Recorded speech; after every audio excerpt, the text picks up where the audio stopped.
Hey girls, thanks again for joining us. We're on week number 3. We're so glad that you're back. If you're just joining us for the first time, I'm going to introduce myself once again. I'm Stacy Houle. I'm here with Lisa Nismont and Jenica Berg. Again, we're just so happy that you joined us. We're part of Flourish Women's Ministry, and we have groups all over the Twin Cities. We hope that you found one by now. If you're just tuning in, just make a comment here. Let us know where you're at, and we'd love to connect and get you in on the conversation with us. We're going to continue to have conversations. We're hoping that you'll continue those conversations with the other women in your lives, in your groups, or again, online. We just love to have you connect with us. So we're just going to kind of jump right in. We've got lots of words. Lisa? Yeah. I have so many words. So many words today. So we're excited. So I'm just going to jump right in, literally. One of the things that I have been thinking about a lot these last few weeks, and because we are in the season of fall, which I love so much, I've been thinking that it's not only important for us to identify what season that we're in, but also who we bring along with us in our seasons. Because who I have with me in my season affects how I feel about that season. And there can be short seasons. It's not just winter, spring, summer, and fall. We have back to school season. We've got the Christmas season. We've got football season. We've got all these different seasons, and like middle age is a season. And it feels like a long season, but it's good. But each developmental age of all of my children is a season. And if I have a lot of kids, which I do, I have 5 kids, I have multiple kids in different seasons at the same time. And that in and of itself is a whole nother season. And it's like there's just so much going on at any given time. Who we bring along with us in our seasons is very important. I remember when I was first married, and I got married right out of high school. So I graduated from high school and I got married the next year. And my husband and I started coming to Living Word. And I remember thinking that I don't have anything in common with any of my high school friends anymore. None of them. And it was like we were in completely different seasons. They all went to college, and I got married and started making babies. And it was fine, but I remember having moments where I felt very isolated until I met some people who were in a similar season as I was. I joined some care groups and started meeting people in those similar seasons, and I made friends. It's so important to travel with friends through our seasons. Proverbs 27:9 says, just as lotions and fragrance, which we women love, give sensual delight, a sweet friendship refreshes the soul. Because friends help us through our seasons. And not only is it important to travel the season we're in with friends, but it's also important to look at who is in the season ahead of us to see what they're doing and how they're doing it. I remember once when one of my good friends and I, we both had babies and toddlers, so we had little kids, and another friend said to us, oh my gosh, you have no idea how busy you guys are gonna be when your kids get older. And we both had this moment where we looked at each other and we were like, surely not. Surely not. Because right now I'm changing diapers. I am feeding everybody all the time. I have so much to do. All of these children, I'm feeding one of my children with my body. All the rest of them require food multiple times a day. I have to clean them all. They don't clean themselves. They're not self-cleaning. But this friend, who was Renee Burt, and it was at Homemakers, so she had much credibility. And so even though we could not possibly even imagine being busier than we were right now, we were like, we better buckle up because I trust this person. And it was totally true. It was a different kind of busy. It's not changing diapers and cutting food. And again, I even had I used to carry a pizza cutter in my purse so that when we would go to Perkins or anywhere, literally you're cutting pancakes for kids and you're like, jump, jump, jump, jump, jump, jump, jump, jump. It was like, you find all these strategies for speed. And making sure nobody smothered or stabbed anybody. It was like, I didn't have to do that anymore, more or less, but I was emotionally busy. Those are the times where you have schedules, and I have to be here at 2:45, and I have to be over here at 3:15, and I have to pick up child 3 at 5, and I have to get half of them fed before 6, and the other ones get fed after 7. It was like a chaos season. Yeah. It was so busy, but different. Yeah, and I always say like the toddler years, that's like a physical busy. Yes. But you're like chasing, it's like your body is tired. As they get older, it's more of a mental, emotional busy Yes. because they take different resources. And I remember my stepdaughter started college and I had toddlers. And again, I was like talking to her roommate's mom and saying, oh my gosh, I'm so busy, I'm so tired. And she's like, oh honey, You have no idea. you don't even know. And she's like, you're cute. And I was so upset with her. I was like, you don't remember. And now I'm in the teenage season where running everywhere and physics and algebra 2 and college courses now. And I'm like, oh my goodness. Yeah. And it's just a different kind of busy. It's a different kind of full. Right, exactly. It's just it's still busy. different. So if you have babies, we are not saying you're not busy No. because you are super busy. We know that. Yeah. But it's different. But if I hadn't had friends that were a season ahead of me, I really would have struggled with that. Yes. Proverbs 13, verse 20 in the Message says, become wise by walking with the wise. Hang out with fools and watch your life fall to pieces. And I know, Stacy, you had found something independent of this. Well, I want to share, actually, this is an excerpt from The Best Yes by Lisa Turkhurst. If you have never heard or read anything from Lisa, I would highly encourage you to look her up. She has some awesome stuff. But this is from one of her books. She said, when I'm going through stuff that makes it hard to make good decisions, I want to turn to people who've been through some stuff. Yeah. And not just people who went through hard times, but those who came out on the other side carrying wisdom from which I can learn. Real wisdom that's been unearthed in the messy, untidy, mud puddle places of life. I just love that. Like, sometimes we don't like those seasons. Again, we've been talking about seasons. We don't like them at all. But honestly, when we've been through some of those dirty, messy, hard seasons, we can bring with us so much wisdom. Yeah. And we can offer that wisdom to women in our lives that are coming up behind us. Absolutely. And we can pull wisdom from the women that have already been there ahead of us. So I just love that. Okay, and she said, when this kind of wisdom sits in the heart of a person who is vulnerable enough to drop their pride, just chew on that for a minute. I know, right? We have to be vulnerable enough to drop our pride and then share what we know. She said, and then they can share what they know. That's a gift. Yeah. It's a gift I desperately need when going through some stuff. Right. But I love how she talked about we have to be able to be vulnerable.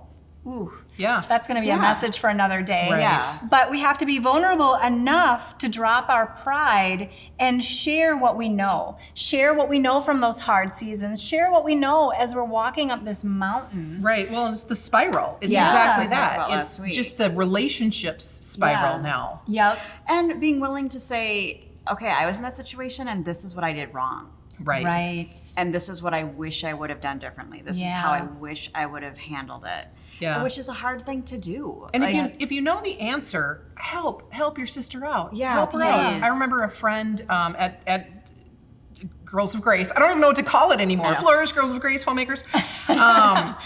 And she was talking about her son, and he had just turned 12. And she's like, oh, my kid, I don't even know who he is anymore. And I'm like, Yeah. I know this one. I know this. I have had Yeah. 2 boys go through this very thing. And I had somebody who was a season ahead of me who said, this is what's going to happen. They're 12 years old. They're full of testosterone. They don't know what to do with it. You got to help them get an outlet. And we sat down and talked for maybe 20 minutes. And she wrote me a Facebook message later that day. And she's like, oh, you've changed my life. You've saved my relationship. My child will live because you told me Because these of you. things. Yeah. And so it's like who you travel through your seasons with affects the journey. It's so important to walk with wise people. I think Karen Salisbury, just to add on to that 12 age, for me Yeah. it was more like 10 was a little, 11, Yeah. 12, it was like, oh my goodness. Like, But something that Take me, she said Jesus. Yeah. helped me so much. It was like, remember, he's trying to be a man. Right. He's trying to be an adult. He's just not very good at it. Right. that helped me. Well, and so here's what I'm saying in both of those situations is it's again being vulnerable. Right. Yeah. It's saying, hey, I'm struggling right now. Right. Yes. This is the mess I'm in right now. And it's Yep. like you said on the first week, we love to be like, back 10 years ago, this is what I came through. Right. But to actually be able to go, right now, this is my struggle, well, then you open yourself to someone that can go, like you said, I know that answer. Right. I know this one. Right. Yeah. And if we just insist on fighting our battles on our own and struggling on our own and falling into shame and Or back to the shoulds from to last the week. shoulds from last week. It's Well, like I know. should be able to handle all this. I shouldn't be dealing with this with my kid. Well, you are, and so is everybody else. Right, so, exactly. I mean, just kind of get over it and be, It's almost be like honest. it's the how do you know the devil's lying if he's saying words? He's lying.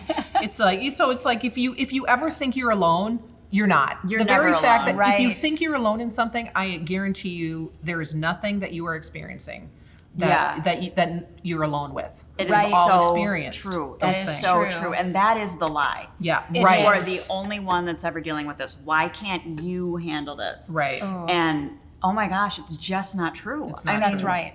The devil's not that creative. Like, And I'm it's- sorry, he's just not. I Right. mean, he's attacking us all the same way. We're all human. We all have the Yeah. same struggles. Our kids have the same struggles.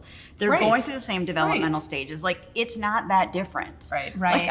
Like you said, we're not that We're special. not that special. It's just sorry, we're not. Like, it's, I mean, but there's freedom in that. So much freedom. There is. Yeah. And so Absolutely. just be honest. And that's Right. what these groups are about. Like, it's a safe space to go, this is what I'm dealing with right now. Right. Yeah. And to come alongside each other and Right. maybe we know the answer and maybe we're going to pray with you and maybe we go, I don't know, but Right. Lisa's kids are older than mine. Let's talk to her kind of a thing. Yeah. So And I've done that, I was telling both of them before we came here this morning that, Jenica's been that for me, Lisa's been that for me in different seasons. Lisa's kids are a step ahead of Jenica's, and Jenica's are just a step ahead of mine. Jenica's son is 4 years older. Her oldest is 4 years older than my oldest. We've homeschooled our kids all the way through. Yeah. And so she did PSEO ahead of me. She did, high school ahead of me. She did middle school ahead of me. So, going through like struggles with identity in middle school, it was like, how do you handle these friend things? And middle schoolers are mean and they suck. I'm Right. sorry, I don't like that word, but middle schoolers suck. they are wrong. I thought that, I thought 10 to 12, I could coast through those years, and I'd go from the toddlers, which were hard, and into the teenagers that were hard, and I could kind of coast in the in between. But And middle here's school the is in great between. thing. I love toddlers and teenagers. Yeah, I'm like, I could take or leave elementary. I'm like, and I'm not very good with old people. I'm just not. But you give me a teenager, I can answer that. I know Yeah. that one. Yeah. It's like we have Absolutely. different giftings and Yep. different, Yeah. abilities. I remember going to Lisa when I was like, okay, you've got 5 kids. You had to have had one that was a challenge. You had to have one that was a challenger. She was like, yeah, just the one. I have what is classically known in medical literature as active children. I don't have passive children, not a one. Yeah. So I was like, help, because again, I need to know how to navigate this. How do you, and you had to have one that was more of a pleaser, one that was more of a perfect kid that didn't do those things. How did you manage those two? Right. And I remember you telling me, there was a season that I didn't let them be in the same room by themselves.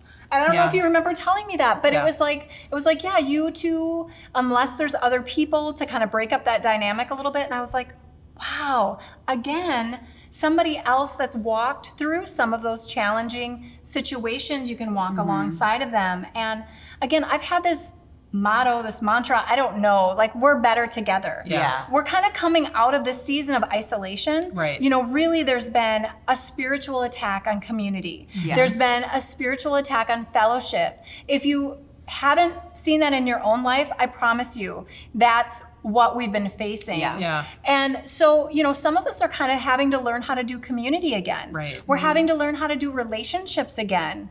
And so I love this conversation. And this is a perfect time. It's like, because sometimes the season you're in changes. Sure. It might even be time. We've just gone through a pandemic. We've all been separated and isolated. It might be time to ask ourselves who needs to come along with us in the next season and maybe who we need to let go of. Yeah. It's okay to let go of people for It a is. while. It is. Like I had children in high school for 11 years. So I was at the high school for 11 years. And when my baby graduated, I I didn't keep going to the high school things. And so Yeah. all those people that I saw every day for years, I never see them anymore because that season of my life has ended. Yeah. And it's totally okay. But it can be hard. It can be. If you're not prepared for that. Right. If you're not prepared that there are seasons of friendship. Right. You know, I even think about, we've got some high school girls and in our Flourish team, and I'm thinking, when you're in high school, you think that those relationships are going to last forever, and then some of them start graduating, and some go off to college, and some have families Get married. and have babies, and so again, those relationships are beautiful, and sometimes they come all the way back around that mountain, Right. and they end up being our dearest friends again, but maybe it's in a different season. Right. Yeah. And that's okay too. But And again, that just happened to me actually. I was at Ridgedale and I ran into one of my lifelong friends. We had babies together, and then when she homeschooled and my kids went to the public school, and we kind of, our lives just didn't intersect anymore, and it was fine. We didn't have a falling out or anything. But I saw her one day and I'm like, oh my gosh, hi. And she's like, hi. And so I caught up and she caught up, and then I just looked at her in the face and I go, I don't know when, but I really feel like our seasons are going to connect again. And she looked at me and she's like, yeah, I know. It's like, we really did know awesome. that. And it hasn't yet. We see each other on occasion, but I know that there's going to come a point when we swing back around and our seasons are intersecting a lot more often. can I share something about that too? Because one of my closest girlfriends, I actually met her. It was like, she was the bonus when I met Charlie. Like they were friends, and she was like the bonus friend and we just had this awesome relationship when we were single. And then when Charlie and I got married, it kind of like, again, she was in missions and our paths kind of separated for a little bit. And I thought that it was kind of going to be forever. She ended up, she's still single, and so our lives kind of still separated. But our friendship has been one of the most beautiful relationships in my life. And again, we don't have a lot of these things that are necessarily quote unquote uncommon, except Christ, except our relationship with Jesus. And that's just been such a beautiful addition. Sometimes it's refreshing to have a friend that doesn't have the husband challenges, that doesn't have the kid challenges, that you can just like talk about pure and simple, what is Jesus doing in your life? Like what is, and I just love that. And again, it isn't like we necessarily have seasons that we're comparing, but it's almost a richer relationship because it's such different seasons. Right. Yeah. Right. You're totally a different way up the spiral of our mountain of growth and all that. Yeah. So in Romans 1, Paul is writing to the Christians in Rome, hence the Romans, and he's telling them how much he wishes that he could be with them, but not only because he has words for them, but also because he expects to be lifted up by them. They were physically apart, but they were sharing the same season. And it says in Romans 1, verse 11 and 12, it says, "For I long to visit you so that we can impart to you the faith that will help your church grow strong in the Lord. Then too, I need your help, for I want not only to share my faith with you, but to be encouraged by yours. Each of us will be a blessing to the other." Again, when you're kind of with your friends, you get to see who's in the season in front of you, see who's in the season behind you, help the one behind, help the one in front. But even like, we go through things as ladies that maybe men don't go through, our kids aren't going through. And we have different experiences, and having those friendships help you through those seasons is just transformative for us so that we don't feel alone. Yeah. Yeah. And I love, what Paul said about, I need something from you and I have something for you. Yeah. And I think it's so important to be aware of that in our relationships, that we're allowing ourselves to give, Right. but we're also allowing ourselves to receive. Yeah. Because a lot of times it can be easy to kind of be the one person that's always needing or always giving. And just to kind of be aware of, just that there's reciprocal in that. Yes. Because that's what a true, honest friendship is. And that's what Paul's talking about here. Right. Yeah.